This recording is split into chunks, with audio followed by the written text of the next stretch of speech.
guys, assalamualaikum warahmatullahi wabarakatuh. Kenalin, nama aku Cahya Luza. Di sini aku akan menjelaskan tentang fikih lingkungan dan pelestarian alam. Nah, dengan mata kuliah membaca teks fikih dan dosen pengampu yaitu Bapak Dr. Aswadijaya MPD. Nah, di sini kita akan mengetahui pengertian fikih lingkungan. Nah, fikih lingkungan adalah cabang ilmu fikih yang membahas aturan dan tuntunan Islam mengenai hubungan manusia dengan lingkungan hidup. Dalam Islam, manusia diciptakan sebagai khalifah di bumi yang memiliki tanggung jawab untuk menjaga, memelihara, dan memanfaatkan alam dengan bijaksana. Alam merupakan ciptaan Allah Subhanahu wa Ta'ala yang harus dijaga kelestariannya agar dapat memberikan manfaat bagi kehidupan manusia dan makhluk lainnya. Selanjutnya itu dasar hukum fikih lingkungan. Islam mengajarkan pentingnya menjaga lingkungan sebagaimana dijelaskan dalam Al-Quran dan hadis. Allah Subhanahu wa Ta'ala melarang manusia membuat kerusakan di bumi karena dapat merugikan kehidupan. Salah satu dasar hukum terdapat dalam Quran surat Al-A'raf ayat 56. Nah, di mana artinya, dan janganlah kamu berbuat kerusakan di bumi setelah diciptakannya dengan baik. Berdoalah kepadanya dengan rasa takut dan penuh harap.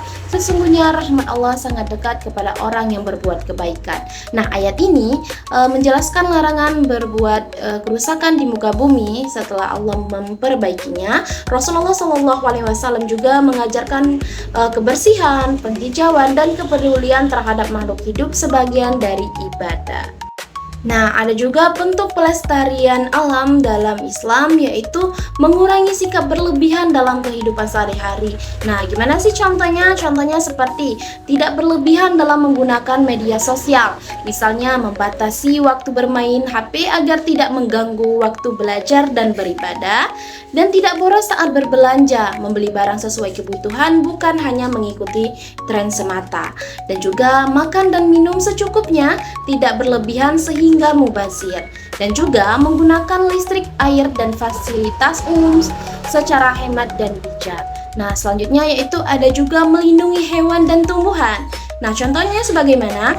Contohnya seperti tidak membuang sampah sembarangan di sungai atau di hutan agar habitat hewan tetap terjaga, dan juga tidak memburu hewan langka yang dilindungi. Contohnya seperti menjual burung cendrawasih, orangutan, atau harimau Sumatera. Nah, ada juga menanam dan merawat pohon. Nah, bagaimana contohnya? Yaitu menanam pohon mangga di halaman rumah, lalu menyiramnya setiap hari, dan ikut serta kegiatan penghijauan dengan menanam bibit pohon di lingkungan sekolah atau sekitar masyarakat atau sekitar rumah kita. Dan tidak merusak atau mematahkan batang dan ranting pohon sembarangan.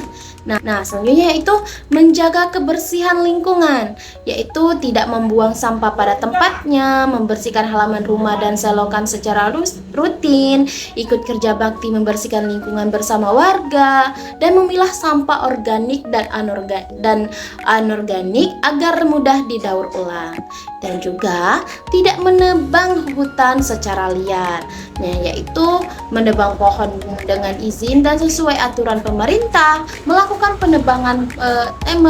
tebang pilih, yaitu hanya menebang pohon yang sudah tua atau layak ditebang, dan menanam kembali pohon setelah penebangan.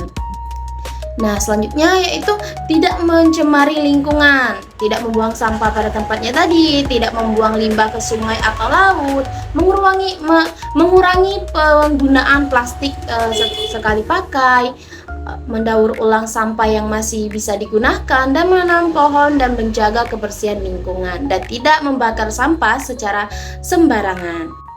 Dan terakhir yaitu menggunakan sumber daya alam secara bijak, yaitu menghemat penggunaan air dan listrik, menggunakan bahan bakar seperlunya, menanam kembali pohon yang telah ditebang, memanfaatkan barang bekas agar dapat digunakan kembali, dan tidak mengambil hasil alam secara berlebihan, dan menggunakan kertas secukupnya untuk mengurangi penebangan pohon, dan memilih energi ramah lingkungan jika memungkinkan, dan menjaga kelestarian hutan, sungai, dan laut.